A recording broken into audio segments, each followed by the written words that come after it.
Hello everyone. देखिए बच्चों, आज हमारा 11th NCERT का 4th चैप्टर है, उसकी ये लास्ट वीडियो है। उसके बाद हमारा 5th चैप्टर जो है वो शुरू हो जाएगा और उसके कुछ क्वेश्चन जो है पहले भी हम कर चुके हैं। तो देखिए, हमने पढ़ा था कि किस तरह से पैगंबर साहब चले गए, फिर खिलाफत आई, फिर अब्बासिया आ गए, ठीक है। और लास्ट में धीरे धीरे इनका ध्यान जो है वो रचनाओं की तरफ गया, लेखन कार्य की तरफ गया। और पेपायरस का पत्र होता था, पेड़ होता था, तो उसके ऊपर लिखा जाता था। तो धीरे धीरे साहित्यिक विकास हुआ, तो उसमें से ही ये क्वेश्चन मैंने लिए हैं। तो चलिए शुरू करते हैं। रुबाई का प्रयोग किया जाता है। तो देखिए, रुबाई जो है वो प्रेयसी के सौंदर्य का वर्णन करने के लिए किया जाता है। उमर खयाम कौन थे?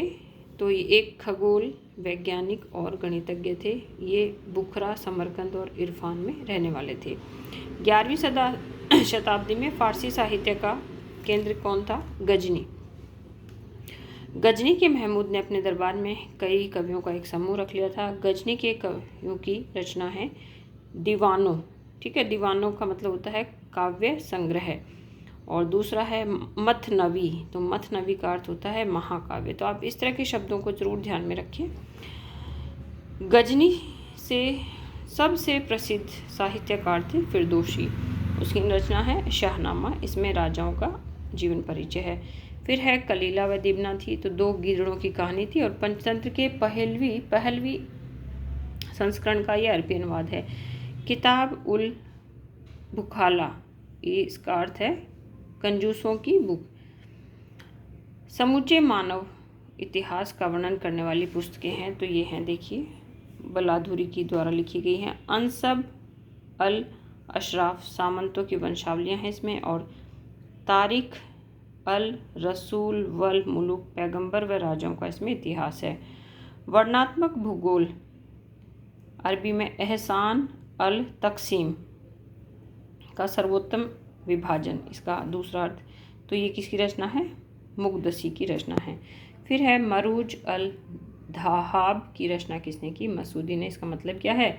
स्वर्णिम घास स्थल। फिर तहकीक माँ लिल हिंद, भारत का इतिहास, ये रचना किसकी है? अल बरूनी की है, ठीक है। अब देखिए, इस्लाम जो है उसमें जीवित प्राणियों का चित्रण जो है वो करना वर्जित है। तो इसलिए दो नई कला की शैलियाँ और आई। तो फर्स्ट है उसमें खुश नवीसी खत्ताती या सुंदर लिखने की कला, जिसको अपन कैलीग्राफी बोलते हैं, सुंदर सुंदर। और फिर दूसरी आई है अरबेस्क, यानी ज्यामितीय और वनस्पतियाँ डिज़ाइन बनाई जाती हैं इसमें जैसे मनुष्यों के चित्र नहीं बनाए जाते। अब बेटा अपना 5th चैप्टर शुरू होता है। ये देखिए, 5th चैप्टर है आपका यायावर साम्राज्य, ठीक है। और यहाँ से फिर हम मंगोलों के बारे में पढ़ेंगे। अब देखिए, ये है मंगोलों का साम्राज्य। आप अच्छे से देख सकते हैं कहाँ तक जो ग्रीन है वो सब मंगोलों का साम्राज्य है। तो इसमें कैस्पियन सागर, काला सागर, बाइजेंटाइन साम्राज्य तक फैला है। और देखिए, फारस की खाड़ी को भी ये टच कर रहा है। इधर भारत के ऊपर का हिस्सा पूरा, ठीक है। अब इस चैप्टर में से मैं जो है आप लोगों के लिए इम्पोर्टेंट क्वेश्चन तैयार किए हैं, तो उनको अब हम पढ़ते हैं। लास्ट क्वेश्चन हमने पढ़ा था इसमें कि चंगेज खां का संबंध किस कबीले से था? तो कियात कबीले से था। आज से 1-2 दिन पहले की वीडियो में था। अब नेक्स्ट है, कियात कबीला किस कुल से संबंधित था? तो बोर जिगिद कबीले से संबंधित था, कुल से संबंधित था। चंगेज खां को किस उपाधि के साथ मंगोलों का महानायक घोषित किया गया? तो समुद्री खान या सार्वभौमिक शासन। चंगेज खां के समय चीन कितने भागों में बटा हुआ था? तो 3 भागों में बटा हुआ था।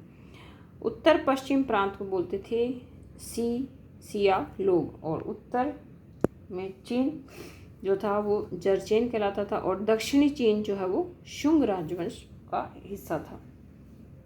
चंगेज खां की मृत्यु कब हुई थी? 1227 में। चंगेज खां की सेना किस पद्धति से गठित की गई थी? देखिए, दशमलव पद्धति से। तो आई थिंक ये 2022 या 23 के एस्टेट में आया हुआ है। विशेष रूप से चयनित कप्तानों के अधीन कार्य करने वाली टुकड़ियां कहलाती थी नेयान। चंगेज खान ने अपना उत्तराधिकारी किसे बनाया था? तो तीसरे पुत्र ओगोदेई को। ओगोदेई ने अपनी राजधानी बनाया था कराकोरम। और तामा का अर्थ होता है सैन्य टुकड़ियाँ। करिलताई है बौद्ध सरदारों की परिषद। चंगेज खां द्वारा अपनाई गई फुर्तीली पद्धति थी हरकारा पद्धति। शायद ये क्वेश्चन भी था कि सर्वप्रथम जो है दशमलव पद्धति के आधार पर सेना गठित की थी, तो ये किसने करी थी? चंगेज खां ने करी थी। और देखिए चंगेज खां से पहले जो स्टेपी क्षेत्र थे वहाँ पे भी दशमलव पद्धति के अनुसार सेना गठित की जाती थी। अब नेक्स्ट है, सुरक्षित यात्रा के लिए यात्रियों को पास दिया जाता था जिसे कहते थे फारसी में पैज़ा और मंगोल भाषा में जेरेज। सुरक्षित यात्रा के लिए व्यापारी कर अदा करते थे, तो बाज नामक कर अदा करते थे, और बाज का तात्पर्य था मंगोल शासक की सत्ता स्वीकार करना। संचार व्यवस्था के लिए प्रत्येक मंगोल यायावर अपने पशु समूहों का 10वां हिस्सा दान करते थे और वह कहलाता था कुबकुर। तो आप ध्यान रखें, बिल्कुल ये अलग अलग चीज़ें हैं।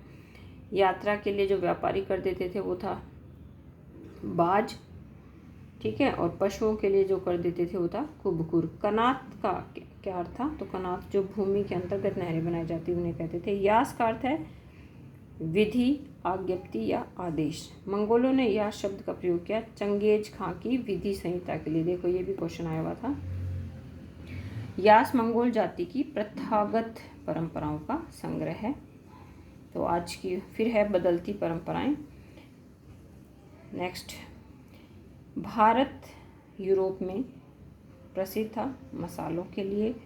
1492 में कोलंबस ने जिस द्वीप पर पहुंचा उसे यूरोपवासियों ने कहा वेस्ट इंडीज़, और अफ्रीका का भूगोल पहली बार लिखा हसन अल वजान ने, और ये भूगोलवेत्ता एवं पर्यटक थे। तो आज की वीडियो यहीं समाप्त करते हैं, और आप लोग ध्यान से इनको पढ़ें और पुराने पेपर ज़रूर देखें, तो वहाँ पे आपको इन क्वेश्चंस के बारे में जानकारी मिलेगी। मेरी वीडियो देखने के लिए आप सभी का धन्यवाद।